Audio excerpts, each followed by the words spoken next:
I remember my first solo night patrol like it was a weight pressing against my chest. It was early September, the kind of night where the air carries a chill that isn't yet winter but makes you notice every draft. I had been on the force for 3 months, mostly shadowing partners, learning the radio codes, memorizing the back roads and the neighborhoods that didn't make the daily news. Tonight, I was alone, assigned to a stretch of highway that ran through the outskirts of the county, a road that the department warned new officers about. Frequent accidents, occasional reports of assaults, and rumors of people vanishing without explanation. My shift started at dusk. The sky was bruised purple, the last hints of sunlight swallowed by the horizon. I eased my patrol car onto the asphalt, headlights cutting through the early darkness, radio murmuring static under my breath. The first hour was uneventful. A few cars passed in each direction. I made mental notes of license plates and unusual behavior, the way the drivers held their steering wheels too tightly or leaned back as if trying to disappear. There were stretches where the trees leaned over the road, branches scratching against the wind, making the headlights flicker in uneven patterns. I couldn't see very far ahead, and the shadows in the undergrowth looked deeper than they had any right to. I kept thinking about the reports, the ones where drivers vanished, cars left idling with doors open, nothing else around. The thought made my stomach twist, but I told myself to focus on procedure. Keep moving, stay alert. Around 11:30, I noticed a car in my rearview mirror. It was a sedan, older model, headlights slightly misaligned, bouncing as if the suspension was worn. It followed at a distance, then sped up to match my pace. I glanced at the mirror again. It slowed when I slowed, accelerated when I did. My instincts told me it was curious, maybe tailing someone, maybe lost. I flicked on the rear spotlight, keeping the cruiser in the center of the lane, watching. The car didn't react at first. Then, as I reached a curve, it slowed deliberately, letting me pass, and then fell in behind again when I straightened out. My chest tightened. I considered calling dispatch, but this part of the highway had spots where the radio barely worked. I keyed the mic anyway, giving my location and noting the vehicle. Only static responded. I tried again, repeating the information slowly, but the response was the same. The highway narrowed past the county line. Trees crowded both sides. My headlights caught the occasional reflective sign. A deer crossing, an abandoned farmhouse, a faded speed limit. The car stayed behind me. I checked the gauges, feeling the engine hum under my hands. There was something unnatural in the rhythm of its movements. Too deliberate, too patient. I reached for the siren controls, debating whether to turn on the lights, but something in me froze. Maybe it would panic, maybe it would run. I stayed quiet. The car followed. Half an hour later, I came across an accident scene. A truck had run off the road and landed sideways in a shallow ditch. The hazard lights flashed weakly. I pulled up behind it and called dispatch again, giving a location and requesting EMS. As I stepped out, the other car was still behind me, headlights glaring but stationary a few hundred feet back. The wind rustled the dry leaves. I could hear the faint hum of the highway, nothing else. The driver's side door of the truck was mangled. I approached cautiously, flashlight in hand, checking for anyone inside. The cab was empty, no tire tracks indicating where the driver might have gone. My stomach turned over. I moved to the back of the truck, looking for signs of struggle or a footprint, anything, but the dirt was undisturbed, the ground frozen in place as if the truck had simply appeared there. When I turned back to the cruiser, the other car was gone. I scanned the trees, the road, but it had vanished. My pulse slowed only slightly, my hands still trembling as I climbed back inside. I ran the radio again, still static. I called dispatch a third time, leaving my location and the situation. No acknowledgement came. I felt a knot in my throat. My eyes wandered to the rearview mirror repeatedly, convinced I would see the car again. For a long stretch, nothing came. The highway rolled on, empty, a ribbon of asphalt swallowed by darkness. I forced myself to focus on the road, keeping to the speed limit, lights cutting into the forested edges, but my mind replayed every detail. The way the car had moved, the sudden disappearance, the empty cab in the ditch. Every instinct in me screamed that I wasn't alone. Around 1:15, I noticed something ahead. A figure, crouched near the edge of the road. I slowed immediately, heart pounding, flashlight sweeping as I approached. No reflective clothing, no indication it was a service worker or a stranded motorist. Just a person, hunched, still, almost impossibly quiet. My training kicked in. Get the scene safe, assess from a distance. I grabbed my baton, radioing in, though I knew reception was limited. I edged closer. The figure didn't move as I pulled up. Only when I was within 20 feet did it raise its head slightly, and I realized it wasn't looking at me, wasn't acknowledging me at all. My stomach dropped. It was a man, probably in his mid-30s, ragged clothes, dirt on his hands and face. He didn't react as I stepped out. I kept my flashlight trained on him. No bag, no sign of vehicle, nothing to explain why he was there. My mind spun through possibilities. Hitchhiker, someone lost, someone hiding. I reached for my cuffs, intending to secure him until backup arrived. That's when I noticed the cuts on his forearms, shallow but recent, streaked with dried blood. His eyes were glazed, vacant in a way that made me step back. The wind carried the sound of my own breathing, the rustle of leaves, a distant owl, nothing else. I keyed the mic again, giving my location and asking for a med unit. While I waited, the man shifted slightly, murmured something I couldn't hear, and then, without warning, he turned and ran into the trees. I sprinted after him, shouting commands, but he disappeared almost immediately. The forest swallowed him. Backup arrived 40 minutes later. We scoured the area, searching with flashlights and thermal scans. No trace. The truck in the ditch had vanished by the time we returned the next morning, leaving only tire tracks partially washed by the night rain. Dispatch later confirmed no missing person reports matched what I had seen. I filed my report, noting everything: the car, the figure, the empty cab, the cuts, the complete vanishing of both man and vehicle. My sergeant's expression was unreadable, and though he nodded, I could tell he didn't fully believe it, but also couldn't dismiss the details. I never saw that car again. I never saw the man again. But every night I drove that stretch afterward, I felt the same tightness in my chest, the same sense of eyes in the shadows. My first solo patrol had been over 12 hours of driving through darkness, punctuated by a single moment that defied explanation but felt entirely real. No one disappeared that night. No one was hurt. Yet something had brushed against the edges of my reality, something human yet untraceable, and it left a mark deeper than any physical wound. It was a reminder that being a cop wasn't just about enforcing law. It was about standing alone, facing the unknown, and carrying every unanswered question home with you. It was just after midnight when I got the call about a suspicious vehicle parked near the bayou. The road leading there was narrow and overgrown, bordered by tall grasses and cypress trees whose roots plunged into the dark water. The sky was overcast, clouds thick enough to swallow the moon, and the only light came from my headlights cutting through the mist that hung low over the swamp. I drove slowly, alert to every movement, every rustle in the brush. The air was heavy, damp, and carried the smell of mud, decaying vegetation, and stagnant water. When I reached the area, I saw the vehicle immediately.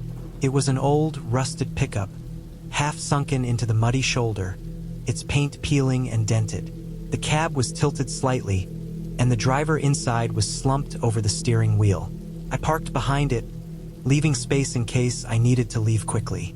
The truck seemed abandoned at first glance, but something about the posture of the driver felt deliberate, unnervingly still. I grabbed my flashlight and approached cautiously, hand hovering near my holster, senses on high alert. As I walked around the truck, I noticed the first unsettling detail. The metal roof bore deep scratches, claw marks that gouged through the rust. The patterns were irregular but consistent, as if something large had tried to climb onto the cab or attack it. My flashlight illuminated the marks, reflecting off the wet surfaces of the truck, making the scratches appear sharper, almost alive. I paused, shining the light over the tires, the doors, the hood.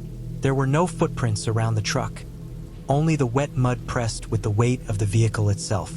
I radioed dispatch to report my location and the situation. The static crackled in my earpiece, confirming that backup was en route, but the delay meant I was alone for the immediate moment. I circled back to the driver's side, intending to open the door, check for a pulse, anything to explain why the man, or whatever had been there, was unresponsive. That's when the engine roared to life without anyone touching it. I jumped back instinctively, the flashlight bouncing across the bayou, catching glimpses of the water and the trees. The truck's headlights flared, briefly illuminating the surrounding brush. I could hear the engine growl, the tires spinning in the mud as if finding purchase, and then it started moving. Slowly at first, then picking up speed, the truck drove off into the swamp itself, leaving no discernible tracks behind. I stood frozen, scanning the darkness, my mind trying to reconcile what I had just seen. The mud was undisturbed, the grasses bent back but not flattened in a way that explained the truck's path. It was as if the vehicle had driven itself, guided by some unseen force. I called dispatch again, voice steady but my heart racing. Backup was on the way, but by the time the first unit arrived, the truck had vanished completely. I searched the area with my flashlight, moving carefully through the shallow water and the mud, looking for any sign. Broken branches, disturbed foliage, tire impressions. There was nothing. The bayou was quiet, almost too quiet. Frogs croaked in the distance, insects hummed faintly, but no trace remained of the truck or the driver. Only the claw marks on the cab roof were left, a stark, undeniable sign that something unusual had occurred here. The locals had long warned about this stretch of swamp. Stories circulated of a figure known as the Swamp Man, a creature said to haunt the area for decades, moving silently through the water and the reeds, appearing and disappearing without trace. I had always dismissed these stories as folklore, exaggerations from old fishermen and hunters. But standing there, mud in my boots, flashlight swinging across the dark water, the accounts suddenly felt plausible. Not in the sense of monsters, but in the sense that the swamp contained elements beyond immediate human understanding. Tracks that appeared and vanished, signs of struggle with no explanation, and movements in the darkness that no one could account for. I spent the next hour methodically checking the surrounding area, moving through knee-deep water in some spots, brushing aside branches, looking for the truck or any human presence. The smell of wet moss and rot filled my nose, the uneven ground threatening my footing. Every noise, the distant splash of water, the crack of a branch, made me pause, tense, scanning the shadows. But there was nothing. No evidence of a person hiding, no tire tracks leading out, no signs of anyone fleeing. The area felt empty, yet charged, as if it had stored the energy of the event and left nothing behind. I documented the claw marks, the disturbed mud, and the location of the truck. Photographs were taken with my flashlight, creating stark contrasts on the rusted metal, highlighting every dent and scratch. Notes were made, measurements taken, and the report filed with dispatch. Even after backup arrived, sweeping the bayou and marking the area for additional patrols, the truck was gone. No trace existed beyond the marks on the roof and the eerie stillness of the swamp. Driving back later that night, the bayou receding behind me, the water reflecting pale light from my cruiser's headlights, I couldn't shake the feeling that the area had changed. The swamp seemed to watch, its dark channels hiding movement just beyond the reach of vision. I remained alert, checking rearview mirrors and scanning the shoulders for any unusual silhouettes. Nothing appeared, yet the unease persisted. Over the following weeks, I spoke with locals, heard stories from fishermen who had noticed strange impressions in the mud along the banks, abandoned boats missing, equipment scattered without explanation. Each account lacked definitive proof, but patterns emerged, instances of objects moving inexplicably, signs of large, unaccounted for activity in areas thought to be uninhabited. The swamp held its secrets well, and I began to understand that some phenomena do not require monsters or myths, only conditions that allow reality to behave in ways that seem improbable. I changed my patrol routes at night, avoiding the bayou stretch whenever possible.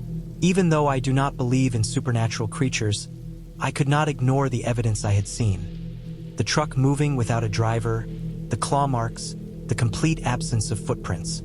Each time I pass the area in daylight, it appears ordinary, but my memory recalls the engine roaring to life, the headlights cutting through the mist, and the vehicle vanishing into the swamp as though swallowed by the water and reeds themselves. The report remains in the files as suspicious vehicle, driver missing. Follow-up investigations turned up nothing. The bayou was checked repeatedly, but no traces of the pickup, no clues about the driver's fate. It exists as an anomaly, a case that cannot be fully explained but cannot be dismissed either. For me, it serves as a reminder of the unpredictability of certain spaces, of the limitations of observation, and of how quickly the ordinary can become something that unsettles the mind. Even months later, I think about that night. The marks on the cab, the engine starting on its own, and the silence of the swamp afterward remain clear in my mind. There is no easy explanation, no resolution beyond the facts I observed. The local stories about the swamp man seem less like legend and more like an acknowledgement that the swamp holds phenomena beyond casual comprehension. I still patrol the area, but on different routes at night, and I keep my attention sharper, my instincts keener. The memory of that pickup, the claw marks, and the vanishing presence remains with me. A stark example of how reality can sometimes outstrip expectation, leaving questions that have no answers and experiences that refuse to be ignored. The call came just after 7 in the evening. I had been finishing a long shift, the sky already bruised with dusk, when dispatch sent a 911 report from a neighbor claiming to hear screams coming from an old, abandoned house at the end of Willow Street. I grabbed my gear and headed out, Officer Lena Torres riding shotgun. She had been on the force longer than I had, calm and precise, the kind of partner who noticed details others ignored. The street was narrow, lined with trees that bent under the wind, leaves rattling against each other like dry bones. The house was visible from the end of the road, a squat structure sagging into its own shadow. The weeds had overtaken the yard, some nearly reaching the height of my waist. The boards covering the windows rattled faintly, shifting with gusts, or perhaps with something more deliberate. It was impossible to tell in the fading light. We parked the cruiser on the cracked asphalt of the driveway, stepping carefully over broken branches and tangled vines. My boots sank into wet earth in places where rain had pooled earlier. I drew my flashlight, Lena doing the same. The door was sealed with a rusted padlock, but it had been partially pried open. We moved inside cautiously. The smell hit immediately. Damp wood, rot, mold, and something metallic faintly under it, like old blood. The air was thick, clinging to my throat and skin. Every step made the floorboards groan under our weight, echoing through the empty hallways. The living room was sparse and layered with dust. Wallpaper had peeled in large strips, revealing plaster cracked and sagging. Shadows formed unnatural shapes in the corners. I noticed faint muddy footprints leading up the stairs. Lena's eyes followed them, noting the depth and uneven spacing. Whoever had been here had moved quickly, almost running, but with care. We climbed slowly, each step deliberate, scanning the landing for any movement. The upstairs hallway stretched narrow and dimly lit by our flashlights, doors hanging slightly ajar, warped with age. The footprints led to a small room at the end of the hall. Inside, scattered children's toys, wooden blocks, a broken doll, a small car, lay half-buried in dust. Nothing moved. The stillness was complete, almost oppressive, pressing against my chest. We continued toward the attic. The stairs were narrow, covered in a layer of dirt and grime that made each step uncertain. I noticed deep scratches along the banister, long grooves gouged into the wood as if something had climbed recklessly. Lena kept her flashlight moving in slow arcs, highlighting every shadow. The attic hatch was warped, hinges squealing when we pried it open. The smell was stronger here, tangier, more metallic. My stomach tightened as we climbed into the cramped space. The attic was low-ceilinged, filled with old furniture covered in sheets that had yellowed with age. Dust motes floated in the beam of our lights. My eyes caught the walls immediately. Deep claw marks, too long and jagged to be human, streaked the surface. Beneath them, a small bloodstain was smeared along the floorboards. It was dry, dark, and faintly sticky to the touch, the sort of smear left in a hurry. Lena crouched to examine it, confirming it was recent enough to suggest whatever caused it had not left long ago. My hands trembled slightly despite my efforts to remain calm. I radioed for backup, detailing the location and the condition of the attic, the floors, and the marks on the walls. That's when we heard it, the breathing, low, deliberate, coming from just behind us.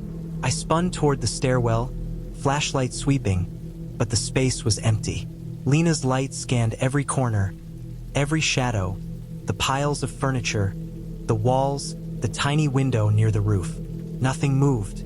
The breathing stopped almost immediately, leaving only the hiss of the wind through broken siding and the creak of the attic floor.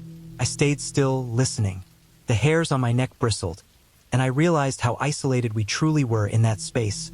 2 officers alone in a house that had been abandoned for decades, surrounded by weeds, shadows, and history. We waited for what felt like an eternity, checking the attic methodically while keeping our flashlights trained on every angle.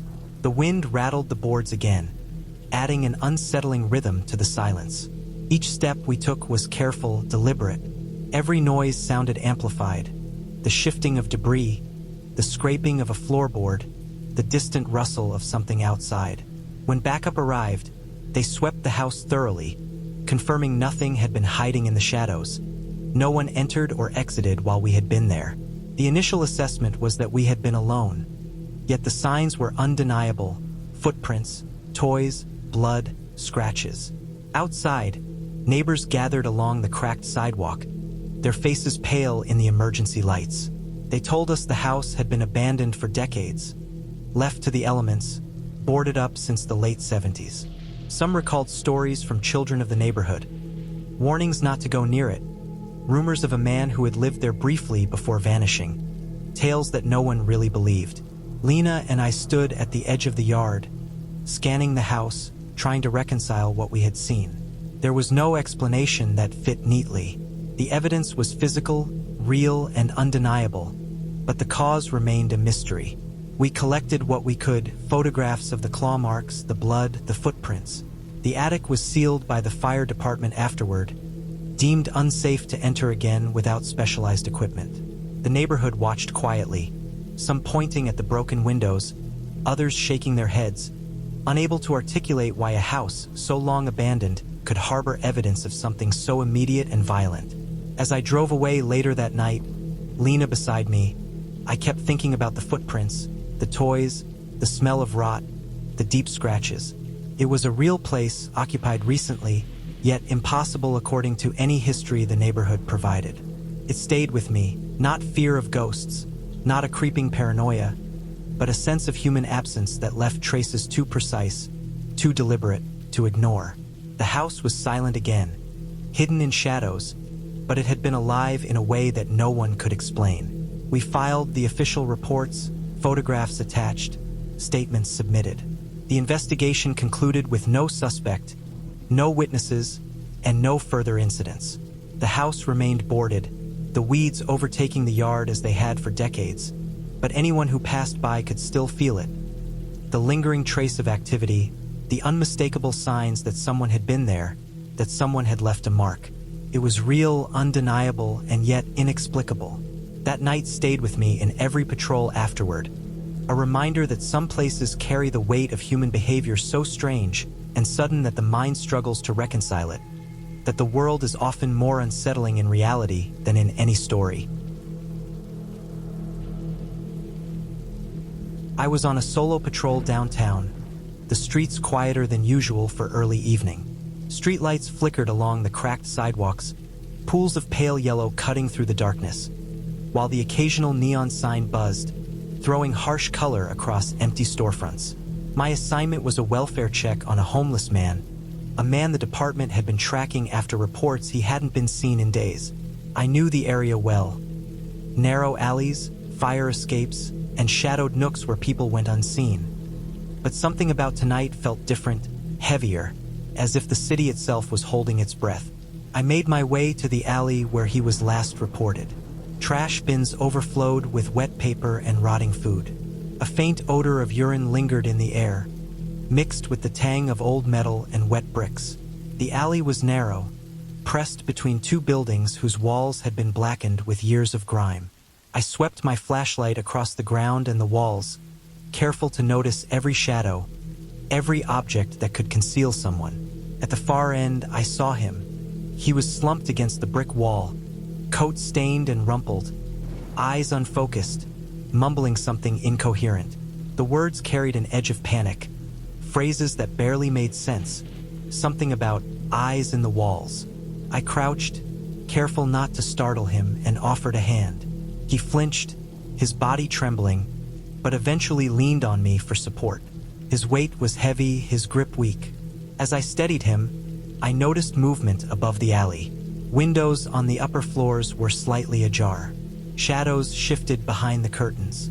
Nothing emerged, nothing peeked, but the movement was deliberate enough to make my pulse quicken. The alley felt smaller, constricted, as if those buildings themselves were closing in. I considered calling it in over the radio, but something in the way the shadows moved made me hesitate, a primal awareness of being watched. I stepped backward to give him space, scanning the windows while keeping my grip firm. That's when the sound came, a steel pipe clanging against the brick behind me. My flashlight bounced across the alley, the beam landing on a pile of old trash, a stack of empty barrels, and a broken chair. Nothing moved. My heart rate increased, every sense alert. The echo of the metal against brick seemed louder than it should have been, reverberating along the alley walls, leaving a ringing in my ears. The man shifted beside me, pressing against the wall as if sensing the same unease. I turned back toward him, intending to get him out of the alley, to put space between us and whatever had made the noise. But he was gone. No footprints, no sign he had left, nothing but his crumpled coat lying on the wet ground. The sudden absence was unnerving. I bent down to check the coat, brushing it aside, looking for any clue. The wet pavement around it was undisturbed. It was as if he had evaporated, leaving only the weight of his presence in the alley. The alley was completely silent again, except for the occasional hum of the city in the distance. I swept the flashlight across every corner, the dumpsters, the fire escapes, the shadows near the windows. The movement above had stopped. The air felt thicker, damp and cold, carrying the faint scent of mold and decay. I radioed in, giving my location and the situation. Dispatch repeated back, confirming receipt, but with no additional units nearby. I moved slowly, checking the alley walls, peering into every nook, but found nothing.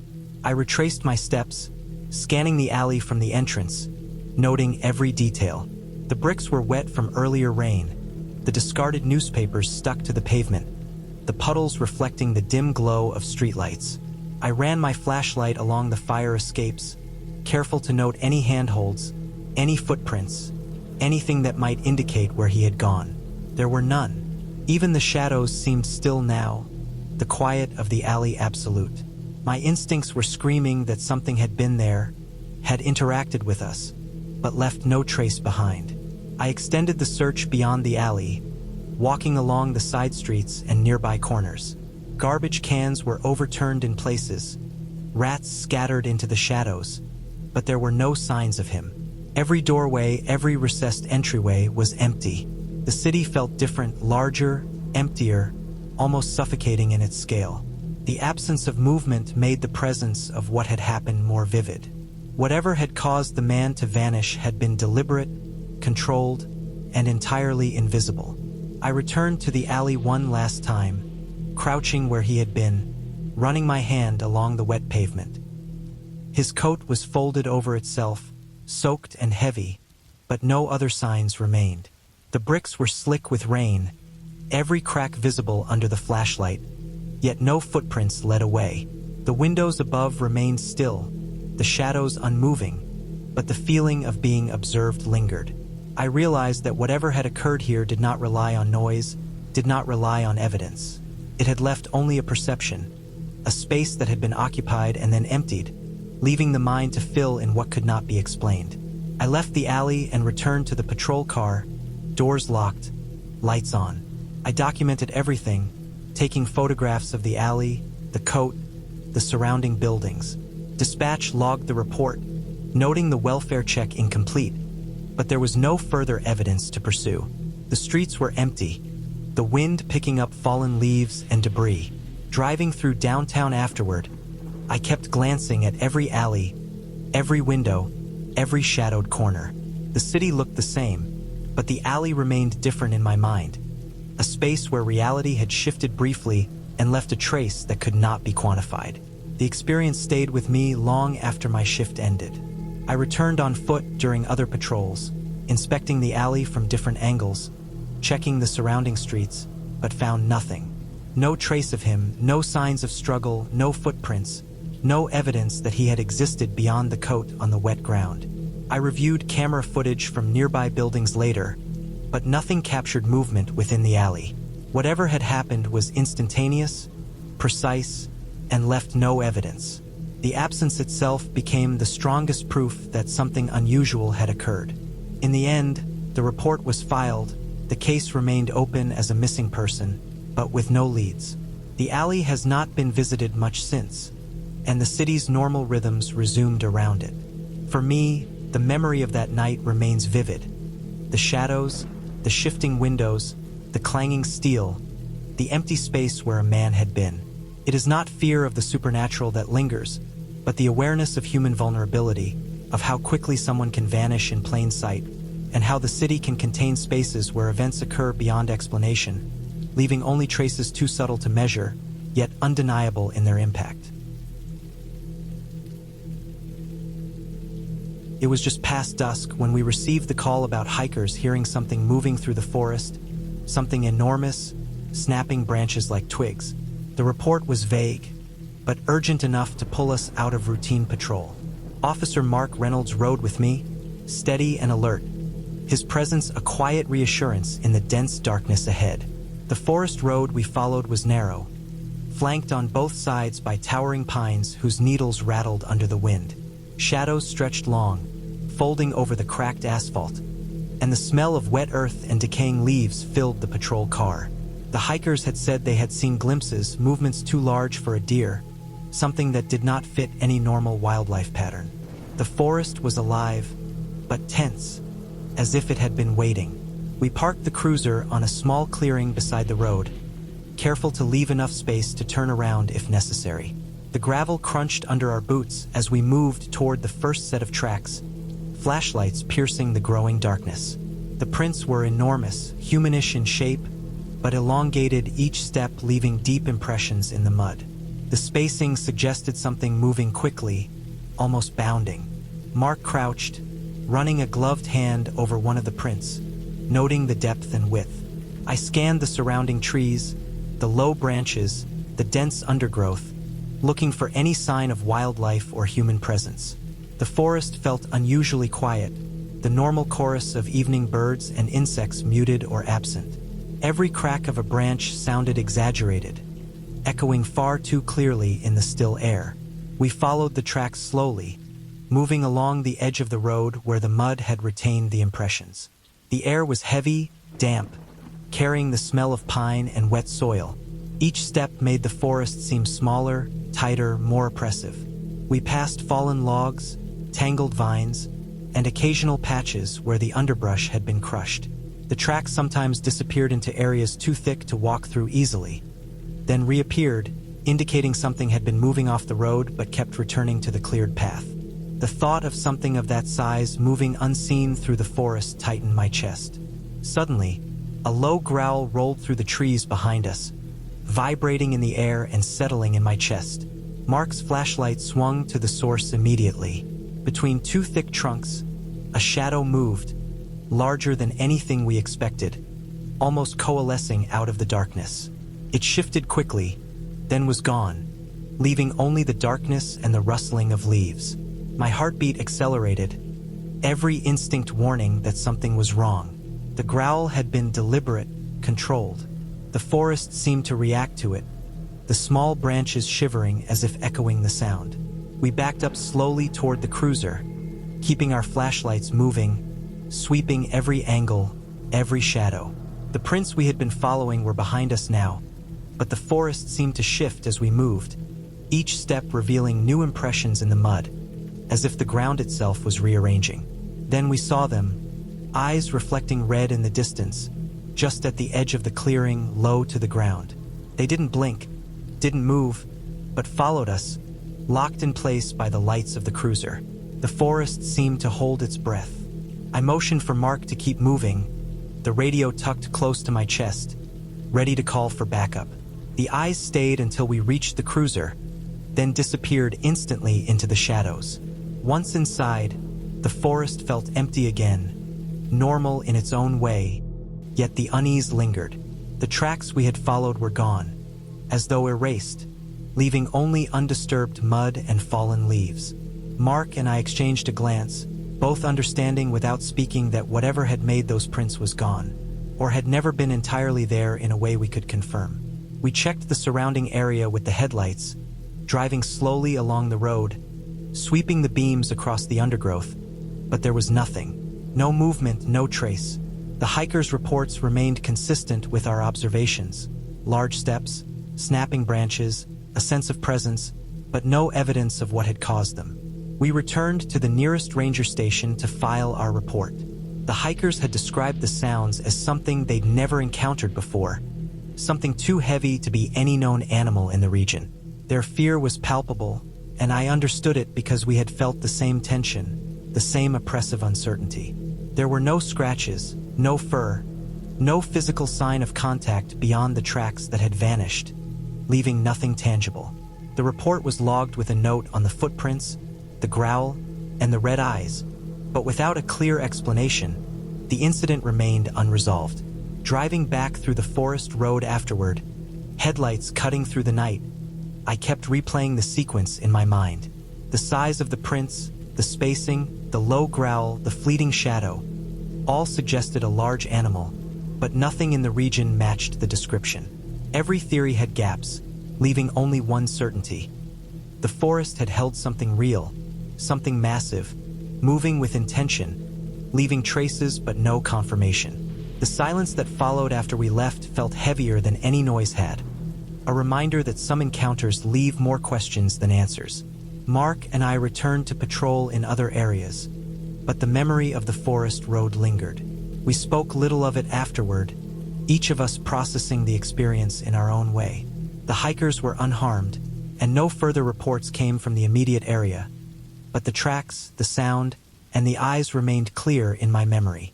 The forest itself felt unchanged, but I knew it could harbor more than we could see at any given moment. The investigation closed with no conclusive findings. The tracks were recorded, photographs taken, measurements logged. Forestry officials reviewed the area for large wildlife, finding only deer and occasional bear signs, none matching the evidence. The hikers' reports, while credible, were the only confirmation beyond our observation, leaving the incident officially unresolved but personally undeniable. The forest road, overgrown and twisting, remained a place of caution, and for both Mark and me, a reminder that reality sometimes contains elements that cannot be easily explained, that the human mind struggles to process. I often drove that stretch afterward during other assignments, headlights cutting through fog and falling leaves, scanning for any sign, any hint that what we had seen might return. Nothing ever did, yet the unease stayed. It was not fear of myth or legend, not superstition, but the knowledge that the forest had concealed a presence larger, heavier, and more deliberate than anything we could define. The experience remained with me not as terror, but as a lesson in observation, caution, and the weight of encounters that defy simple explanation. The forest road was quiet now, but that night had proven its capacity to surprise, to challenge, and to leave tangible marks that reality itself struggled to reconcile. I was a rookie cop on my first overnight solo patrol, a detail that had been drilled into me during training. Stay alert, trust your instincts, and respect the stretches of highway that had reputations I didn't fully understand yet. That night, I was assigned to a rural section east of the city, a long corridor of asphalt flanked by dense woods. The department had warned me about it. Reports of carjackings, disappearances, and accidents that seemed to happen in isolation. I kept my cruiser's lights on low, the hum of the engine steady beneath me, and my hands on the wheel, feeling the tension in my shoulders as the night pressed in around the headlights. The highway was nearly empty, the kind of emptiness that made every sound sharper. Tires on pavement, a distant animal moving through underbrush, the low whistle of the wind between the trees. My eyes scanned the mirrors constantly, trained to catch movement, shadows, anything unusual. That's when I noticed the car. It appeared behind me first as a flicker of headlights, bouncing slightly as though the driver was having trouble keeping a steady line. My stomach tightened immediately. At first, I tried to rationalize it. Could be someone tired, a local out for a late drive, nothing more. But as I kept moving, the car maintained a constant distance, never falling back, never overtaking me. When I accelerated, it accelerated. When I slowed, it slowed. Something about the rhythm didn't feel right. My heartbeat rose. I checked the radio. Dispatch answered in fragments, the signal weak, broken by static and the wind over the frequency. The reassurance I was supposed to feel from their presence wasn't there. I made a decision to pull over at a rest stop a few miles ahead. A small, dimly lit area with a vending machine and a solitary picnic table. The car followed, stopping neatly behind me. I killed my engine, the sudden silence almost deafening after the constant low hum of the cruiser. My pulse was loud in my ears. I sat still for a moment, listening. The car remained parked directly behind me, headlights off now, or at least low enough that I couldn't see clearly. There was no movement inside the vehicle, no sign of anyone. I stepped out, flashlight in hand, the beam cutting through the darkness of the lot. Every sound was amplified. The wind rustling through the leaves sounded like footsteps. My shoes made soft prints on the asphalt, and for a moment, I felt the raw vulnerability of standing alone, away from help, in a place designed to be safe but feeling entirely opposite. I called out, announcing my presence, my voice more steady than I felt. The beam of my flashlight swept across the car. The driver's side window rolled down slowly, deliberately, but inside, there was nothing. Just a shadow where a person should have been, a dark hollow of glass and interior. My breath caught, and I felt my body tighten as my brain tried to process what I was seeing. Then the car moved, accelerating without hesitation into the darkness. The sudden departure left a ringing in my ears, and for a few moments, I could only stand there, flashlight still raised, eyes scanning the tree line and the empty highway beyond. I went back to the cruiser and sat inside. Locked doors, engine restarted, hands gripping the wheel so tightly my knuckles hurt. The radio crackled again, and dispatch confirmed reports of unusual activity on that stretch. Locals and travelers alike had described a ghost car, a vehicle that appeared to follow lone drivers late at night. No evidence, no captures, just the unnerving pattern of presence and disappearance. I didn't stop for the remainder of my shift. My eyes never left the mirrors, my hands never left the wheel. Every bend in the road, every shadow on the shoulder made me flinch. I reached the city limits with relief that felt almost ridiculous, heart still racing, the adrenaline making my fingers tingle. When I filed my report the next day, I described every detail, the behavior of the car, the rest stop, the empty interior. My sergeant read it carefully, nodding, the lines around his eyes deepening. He had seen enough reports like this to know that some dangers didn't have a clear explanation, only a history of repeated, unexplained patterns. Weeks later, I learned more about the stretch. One of the disappearances had involved a driver who vanished after reporting a car following him almost identically to what I had experienced. The investigation turned up nothing. No evidence, no suspects, just gaps in time and location. It was unsettling, not because it felt supernatural, but because it was tangible, repeatable, and inexplicable in a real-world sense. The highway demanded respect, a vigilance I had barely begun to understand. I never drove that section alone again. I asked for paired patrols whenever possible, preferring a partner whose presence brought a measure of security. Even then, Every time I approached the stretch, I felt a twinge of unease, a subtle tightening in my chest that reminded me of that night. Over time, the adrenaline faded, but the memory remained, detailed and clear. Every shadow, every sound, the odd rhythm of headlights that didn't belong. It stayed with me because it was completely real. There were no monsters, no inexplicable forces, just the fact that someone or something had been able to manipulate presence in a way that made me question my own senses. The lesson I carried from that night was simple. Vigilance is never optional, instincts are invaluable, and some parts of the world, no matter how well-lit or mundane they appear, are capable of generating fear in the most ordinary, believable ways. When I think back, I see the car in my mind, the darkness inside it, the way it let me pass and then close the gap again. I remember the sound of the asphalt under my tires, the wind in the trees, the hum of my cruiser's engine. And I remember the rest stop, the isolation, the hollow interior of the car that followed me without reason. It is a memory grounded entirely in reality, a reminder that fear doesn't need embellishment to be terrifying, and that some stretches of highway are better respected than understood. The experience changed the way I patrolled, the way I drove, and the way I thought about being alone on the road. I learned to trust the small signals, the subtle patterns that something was wrong before it became obvious. I learned that some threats don't announce themselves, they exist in patterns and timing, in behavior that seems almost deliberate, and they are enough to keep a rookie cop awake at night for years. It ended clearly, with no chase, no confrontation, no heroic capture. The car left, I survived, and the lesson stayed with me, precise and unforgettable. It was a real, human fear, and it remains one I respect every time I approach that stretch of highway.